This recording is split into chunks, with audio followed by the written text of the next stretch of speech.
ताजमहल भारत के उत्तर प्रदेश राज्य के आगरा शहर में स्थित एक विश्व धरोहर मकबरा है और विश्व के 7 अजूबों में से यह एक है। इसका निर्माण 17वीं शताब्दी में मुगल सम्राट शाहजहां ने अपनी पत्नी मुमताज महल की याद में करवाया था। मुगल सम्राट शाहजहां के समय में मुगल वास्तुकला अपने चरम शिखर पर थी। ताजमहल उन सभी वास्तुकलाओं का उदाहरण है। ताजमहल मुगल वास्तुकला का उत्कृष्ट नमूना है। इसकी वास्तुशैली फारसी, तुर्क, भारतीय और इस्लामी वास्तुकला के घटकों का अनोखा सम्मिलन है। यूनेस्को विश्व धरोहर स्थल भी है यह।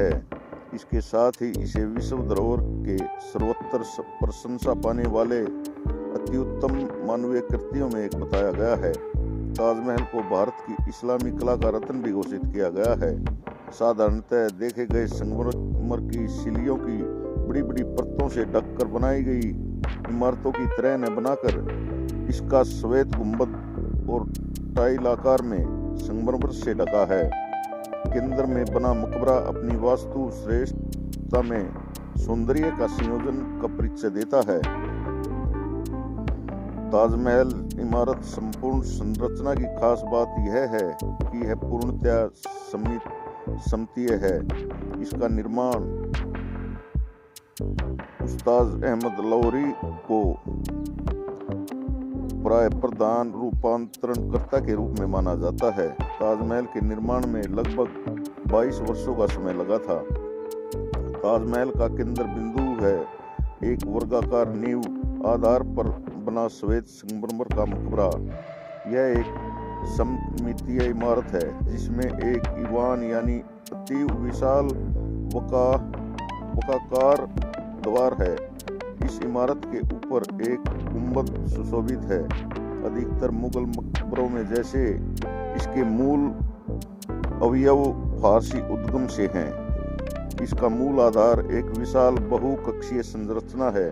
यह प्रधान कक्ष घनाकार है जिसका प्रत्येक किनारा 55 मीटर है।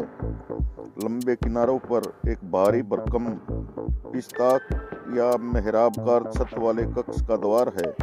यह ऊपर बने मेहराब वाले छज्जे से सम्मिलित है। मुख्य मेहराब के दोनों ओर एक दूसरा शैली में दोनों ओर दो अतिरिक्त पिस्ताक बने हैं। इसी शैली में कक्ष के चारों किनारों पर दो पिस्ताक एक के ऊपर एक दूसरा बने हैं। यह संरचना इमारत के प्रत्येक और पूर्णतया सममितीय है क्योंकि हम जिस तरफ से भी ताजमहल को देखते हैं वह वैसा ही दिखाई देता है, जो कि इस इमारत को वर्ग के बजाय अष्टकोण बनाती है। परंतु कोनों के चारों भुजाएं बाकी चारों किनारों से काफी छोटी होने के कारण इसे वर्गाकार कहना ही उचित होगा। मकबरे के चारों ओर 4 मीनारे मूल आधार चौकी के चारों कोनों में इमारत के दृश्य को एक चौखटे में बांधती प्रतीत होती हैं। मुख्य कक्ष में मुमताज महल और शाहजहां की नकली कब्रें हैं। ये खूब अलंकृत हैं। इनकी असल निचले तल पर स्थित हैं। मकबरे पर सर्वोच्च शोभायान संगमरमर का गुंबद इसका सर्वाधिक शानदार भाग है। इसकी ऊंचाई लगभग इमारत के आधार के बराबर 35 मीटर है और यह 7 मीटर ऊंचे बेलनाकार आकार पर स्थित है। यह अपने आकार अनुसार प्याज आकार का गुंबद भी कहा जाता है। इसका शिखर एक उल्टे रखे कमल के अलंकृत है। यह गुंबद के किनारों को शिखर पर सम्मिलित करता है। गुंबद के आकार को इसके चारों किनारों पर स्थित 4 छोटी गुंबदकारी छतरियों को देखने से बल मिलता है। छतरियों के गुंबद मुख्य गुंबद के आकार की प्रतिलिपियां ही हैं, केवल नाप का फर्क है। इसके स्तंभाकार आधार छत पर आंतरिक प्रकाश की व्यवस्था हेतु खुले हैं। संगमरमर के ऊंचे सुसज्जित गुलदस्ते गुंबद की ऊंचाई को और बल देते हैं। मुख्य गुंबद के साथ साथ ही छतरियों पर गुलदस्ते भी कमलाकार शिखर शोभा देता है। गुंबद और छतरियों के शिखर पर परंपरागत फारसी और हिंदू वास्तुकला का प्रसिद्ध घटक एक धात्विक कलश किरीट रूप में शोभायमान है। मुख्य गुंबद के क्रीट पर कलश है। यह शिखर कलश आरंभिक 1800 ईस्वी तक स्वर्ण का था और अब यह कांस्य का बना है। यह क्रीट कलश फारसी एवं हिंदू वास्तुकला के घटकों का एकीकृत संयोजक है। यह हिंदू मंदिरों के शिखर पर भी पाया जाता है। इस कलश पर चंद्रमा बना हुआ है जिसकी नोक स्वर्ग की ओर इशारा करती है। अपने नियोजन के कारण चंद्रमा और कलश की नोक मिलाकर एक त्रिशूल का आकार बनाते हैं जो कि हिंदू भगवान शिव का चिन्ह है। मुख्य आधार के चारों कोनों पर 4 विशाल मीनारें स्थित हैं। यह प्रत्येक 40 मीटर ऊंची हैं। यह मीनारें ताजमहल की बनावट की सममितीय प्रवृत्ति दर्शित करती हैं। यह मीनारें मस्जिद में अजान हेतु बनाई जाने वाली मीनारों के समान ही बनाई गई हैं। प्रत्येक मीनार दो छज्जों द्वारा 3 संभागों में बांटी गई है। मीनार के ऊपर अंतिम छज्जा है जिस पर मुख्य इमारत के समान ही छतरी बनी हुई है। इन पर वही कमलाकार आकृति और क्रीट कलश भी है। इन मीनारों में खास बात यह है कि यह चारों बाहर की ओर हल्की झुकी हुई हैं जिसमें कि कभी गिरने की स्थिति में बाहर की ओर ही गिरें। ताजमहल इमारत समूह रक्षा दीवारों से परिबद्ध है। यह दीवारें 3 ओर से लाल बलुआ पत्थरों से बनी हुई हैं। नदी की ओर से यह खुला है। इन दीवारों के बाहर अतिरिक्त मकबरे स्थित हैं जिनमें शाहजहां की अन्य पत्नियां दफन हैं। एक बड़ा मकबरा मुमताज की प्रिय दासी हेतु भी बना है। यह इमारतें भी अधिकतर लाल बलुआ पत्थरों से निर्मित हैं। उस काल के छोटे मकबरों को दर्शाती हैं। इन दीवारों की बागों से लगी अंदरूनी ओर में शतम सहित तोरण वाले गलियारे हैं। यह हिंदू मंदिरों की शैली है जिसे बाद में मस्जिद में भी अपना ली गई थी। दीवार में बीच बीच में गुंबद वाली गुमटियां भी हैं परंतु अब संग्रहालय बनी हुई हैं। मुख्य दरवाजा भी एक स्मारक स्वरूप है। यह भी संगमरमर एवं लाल बलुआ पत्थरों से निर्मित है। यह आरंभिक मुगल बादशाहों के वास्तुकला का स्मारक है। इसका मेहराब ताजमहल की मेहराब की प्रति है। इसके पिस्ताक मेहराबों पर सुलेखन के अलंकृत किया गया है। इसमें बास रिलीफ और पच्चीकारी से पुष्पाकृति आदि प्रयुक्त है। मेहराबी छत और दीवारों पर यहाँ की अन्य इमारतों जैसे ज्यामितीय नमूने बनाए गए हैं। इस समूह में के सुदूर और छोर पर 2 विशाल लाल बलुआ पत्थरों की इमारतें हैं जो कि मकबरे की ओर सामना किए हुए हैं। इसके पिछवाड़े पूर्वी एवं पश्चिमी दीवारों पर दोनों ओर एक दूसरे से प्रतिबिंबित आकृति है। पश्चिमी इमारत एक मस्जिद है। पूर्वी को जवाब कहते हैं जिसका प्राथमिक उद्देश्य वास्तु संलग्न है। आगंतुक कक्ष की तरह यह प्रयुक्त होती रही है। इन दोनों इमारतों के बीच अंतर यह है कि मस्जिद में एक मेहराब कम है। उसमें मक्का की ओर आला बना है। जवाब में फर्श में ज्योमेट्रीय नमूने भी बने हैं जबकि मस्जिद के फर्श में 569 नमाज पढ़ने हेतु बिछौने के रूप में काले संगमरमर लगे हुए हैं। मस्जिद का मूल रूप शाहजहां द्वारा निर्मित अन्य मस्जिदों के समान ही है। खासकर मस्जिद जहानुमा या दिल्ली की जामा मस्जिद एक बड़ा दलान या कक्ष या प्रांगण जिस पर 3 गुंबद बने हैं। इस काल की मुगल मस्जिदें पुण्य स्थान को 3 भागों में बांटती हैं। बीचों बीच मुख्य स्थान और दोनों ओर छोटे छोटे स्थान। ताजमहल में हरेक पुण्य स्थान वरहत मेहराबी तहखाने में खुलता है। यह 7 इमारतें 1643 में पूरी हुई थी।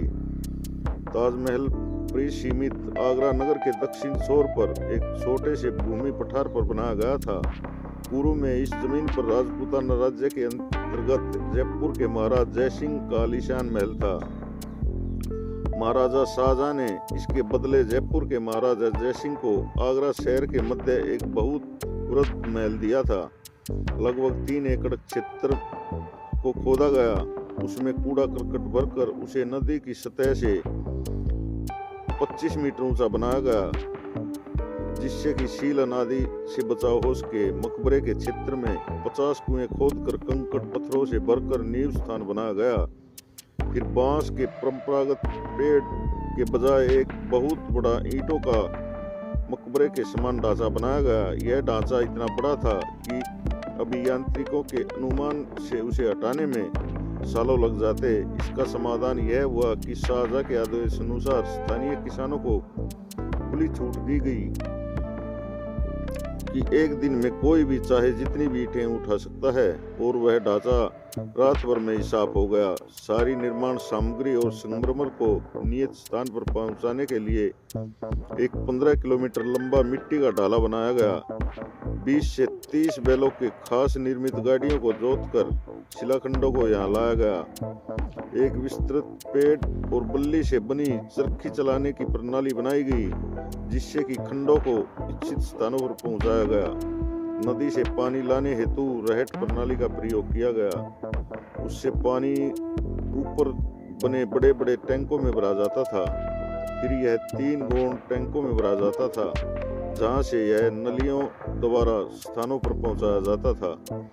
आधारशिला मकबरे को निर्मित होने में 12 साल लगे। इमारतों और भागों को अगले 10 वर्षों में पूर्ण किया गया। इनमें पहले मीनारे, फिर मस्जिद, फिर जवाब, अंत में मुख्य द्वार बने। क्योंकि यह समूह कई अवस्थाओं में बना, इसलिए इसकी निर्माण समाप्ति तिथि में भी कई भिन्नताएं हैं। यह इसलिए है क्योंकि पूर्णता के कई पृथक मत हैं। उदाहरण, मुख्यतः मकबरा 1643 में पूर्ण हुआ था, किंतु शेष समूह इमारतें बनती रहीं। इसी प्रकार उनकी निर्माण कीमत में भी भिन्नताएं हैं, क्योंकि इसकी कीमत तय करने में समय के अंतराल से काफी फर्क आ गया। फिर भी कुल मूल्य लगभग 3 अरब 20 करोड़ रुपए उस समय अनुसार आंका गया है, जो कि वर्तमान में खरबों डॉलर से भी अधिक हो जाता है। यदि वर्तमान मुद्रा में यह बदला जाए तो ताजमहल को संपूर्ण भारत और एशिया से लाई गई सामग्री से निर्मित किया गया था। 1000 से अधिक हाथी इसके निर्माण के दौरान यातायात हेतु प्रयोग किए गए थे। प्राभासी सफेद संगमरमर को राजस्थान के मकराना से लाया गया था। जैसपर को पंजाब से, हरितासम को चीन से, फिरोजों को तिब्बत से, अफगानिस्तान से लेपिज लजूली, श्रीलंका से नीलम और अरबिया से इंद्रगोप लाए गए थे। कुल मिलाकर 28 प्रकार के बहुमूल्य पत्थर और रत्न इसमें जड़े गए थे। उत्तरी भाग से लगभग 20,000 मजदूरों की सेना अवतरित थी।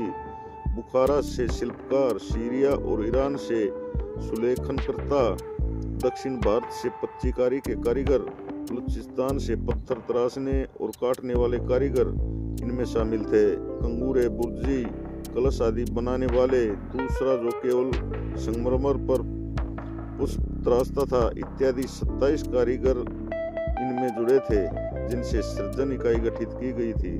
कुछ खास कारीगर जो कि ताजमहल के निर्माण में अपना स्थान रखते थे। मुख्य गुंबद का अभिकल्प इस्माइल खां था, जो कि ऑटोमन साम्राज्य का प्रमुख गोलार्ध और गुंबद आदि अभिकल्प थे। फारस के उस्ताद ईसा मोहम्मद एफेदी, जो कि ऑटोमन साम्राज्य के कोचा मीमार सिनान आगा द्वारा प्रशिक्षित किए गए थे, इनका बार बार यहाँ मूर अभियंता में उल्लेख आता है, परंतु इस दावे के पीछे बहुत कम साक्ष्य हैं। बेनारूस, फारस पुरु को प्रियक्षण वास्तुकार नियुक्त किया गया था। काजिम खान लाहौर का निवासी ने ठोस स्वर्ण कलश निर्मित किया था। चिरंजीलाल दिल्ली का एक लेपिडरी प्रधान शिल्पी और पच्चीकार घोषित किया गया था। अमानत खां, जो कि शिराज ईरान से था, मुख्य सुलेखना करता था। उसका नाम मुख्य द्वार के सुलेखन के अंत में खुदा है। मोहम्मद हनीफ राजमिस्त्री का पर्यवेक्षक था। साथ ही मीर अब्दुल करीम मुकंदित खान शिराज ईरान से इनके हाथियों में प्रतिदिन वित्त का प्रतिबंधन था। ताजमहल के पूरा होने के तुरंत बाद ही शाहजहां को अपना पुत्र औरंगजेब द्वारा अपदस्थ कर दिया जाता है। आगरा के किले में उसे नजरबंद किया गया था। शाहजहां की मृत्यु के बाद उन्हें उनकी पत्नी के बराबर में दफनाया गया था। अंतिम 19वीं सदी होते ताजमहल की हालत काफी जीर्ण शीर्ण हो गई थी। 1857 के भारतीय स्वतंत्रता संग्राम के दौरान ताजमहल को ब्रिटिश सैनिकों और सरकारी अधिकारियों द्वारा काफी विरूपण सहना पड़ा था। इन्होंने बहुमूल्य पत्थर और रत्न तथा लेपिस लाजुली को खोदकर दीवारों से निकाल लिया था। 19वीं सदी के अंत में British viceroy George Nathaniel Curzon ने एक वृहद प्रत्यावर्तन परियोजना आरंभ की। यह 1908 में पूर्ण हुई। उसने आंतरिक कक्ष में एक बड़ा दीपक या चिराग स्थापित किया था, जो काहिरा में स्थित एक मस्जिद जैसा ही है। इसी समय यहाँ के बागों को ब्रिटिश शैली में बदला गया था। वहीं आज दर्शित है। सन 1942 में सरकार ने मकबरे के इर्द गिर्द मचान सहित पेड़ बल्ली का सुरक्षा कवच तैयार कराया था। यह जर्मन बाद में जापानी हवाई हमले से सुरक्षा प्रदान कर पाए थे। 1965 से 71 में भारत पाकिस्तान के युद्ध समय भी यही किया गया था, जिससे कि वायु बम वर्षकों को भ्रमित किया जा सके। इसके वर्तमान खतरे वातावरण के प्रदूषण से हैं, जो कि यमुना नदी के तट पर अम्ल वर्षा से है, जो कि मथुरा तेल शोधक कारखाने से निकले हुए धुएं के कारण है। इसका सर्वोच्च न्यायालय ने भी कड़ा विरोध किया था। 1983 में ताजमहल को यूनेस्को विश्व धरोहर स्थल घोषित किया गया था। इस इमारत का निर्माण सदा से प्रशंसा और विस्मय का विषय रहा है। इसने धर्म, संस्कृति और भूगोल की सीमाओं को पार करके लोगों के दिलों में वैश्य शक्ति की भावना प्रतिक्रिया कराई है, जो कि अनेक विद्याभिमानों द्वारा मूल्यांकन से ज्ञात होता है कि यहाँ कुछ ताजमहल से जुड़ी प्रचलित कथाएं भी हैं। एक पुरानी कथा के अनुसार शाहजहां की इच्छा थी कि यमुना के उस पार भी ठीक ऐसा ही किंतु काला ताजमहल का निर्माण हो, जिसमें उनकी कब्र बने।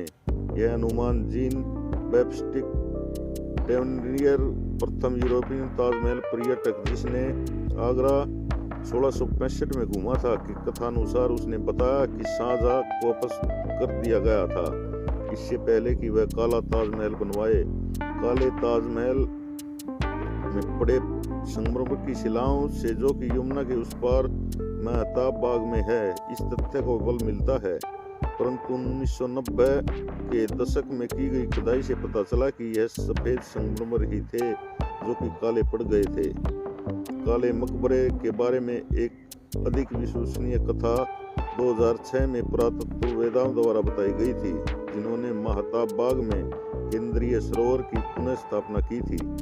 श्वेत मकबरे की गहरी छाया को स्पष्ट देखा जा सकता था। उस सरोवर में इससे संतुलन या सममिति बनाए रखने के लिए और सरोवर की स्थिति ऐसी निर्धारण करने का जिसको प्रतिबंध ठीक से आ सके, शाहजहां का जुनून स्पष्ट दिखाई पड़ता था। ऐसा भी कहा जाता है कि शाहजहां ने उन कारीगरों के अंग छेदन आदि करा दिए थे या मरवा दिया था, जिन्होंने ताजमहल का निर्माण कराया था, परंतु इसके पूर्ण साक्ष्य उपलब्ध नहीं है। कुछ लोगों का कहना कि ताजमहल के निर्माण से जुड़े लोगों से यह करारनामा लिखवा लिया गया था कि वह ऐसे रूप की कोई दूसरी इमारत नहीं बनाएंगे। ऐसे ही दावे कई प्रसिद्ध इमारतों के बारे में भी किए जाते हैं। हालांकि यह केवल अफवाहें हैं, क्योंकि तत्कालीन किसी भी महत्वपूर्ण काव्य इत्यादि में इसका उल्लेख नहीं मिलता। इस तथ्य के भी कोई साक्ष्य नहीं है कि लॉर्ड विलियम बेंटिंग, भारत के गवर्नर जनरल, ने 1830 के दशक में ताजमहल को ध्वस्त करके उसका संगमरमर नीलाम करने की योजना बनाई थी। बेंटिंग के जीवन लेखन जॉन रॉस सोली ने कहा कि एक कथा उड़ी थी जब बेंटिंग की निधि बढ़ाने हेतु आगरा के किले का फालतू संगमरमर नीलाम किया गया था। चीन के शेंजन शहर के पश्चिमी भाग में स्थित window of the world theme park में ताजमहल की प्रतिकृति बनी है। इसके अलावा ताजमहल से प्रेरित होकर बनी विश्व की अन्य इमारतों में ताजमहल बांग्लादेश, औरंगाबाद महाराष्ट्र में बीबी का मकबरा, अटलांटिक सिटी न्यूजर्सी स्थित ट्रम्प ताजमहल और मिल्वाउकी विस्कॉन्सिन स्थित ट्रिपोली श्राइन टेम्पल है। वैसे ब्रिटिश कालीन भारत में ही अंग्रेजों ने तत्कालीन राजधानी कलकत्ता में इंग्लैंड की तत्कालीन महारानी विक्टोरिया के सम्मान में विक्टोरिया मेमोरियल स्मारक भी बनाया था, जो ताजमहल से काफी हद तक प्रेरित है, किंतु गोथिक स्थापत्य कला नहीं है में डला है। तो दोस्तों, ये थी ताजमहल और उसके श्रमिकों की कहानी। आपको कैसी लगी? अच्छी लगी हो तो मेरे चैनल को सब्सक्राइब जरूर करें। धन्यवाद।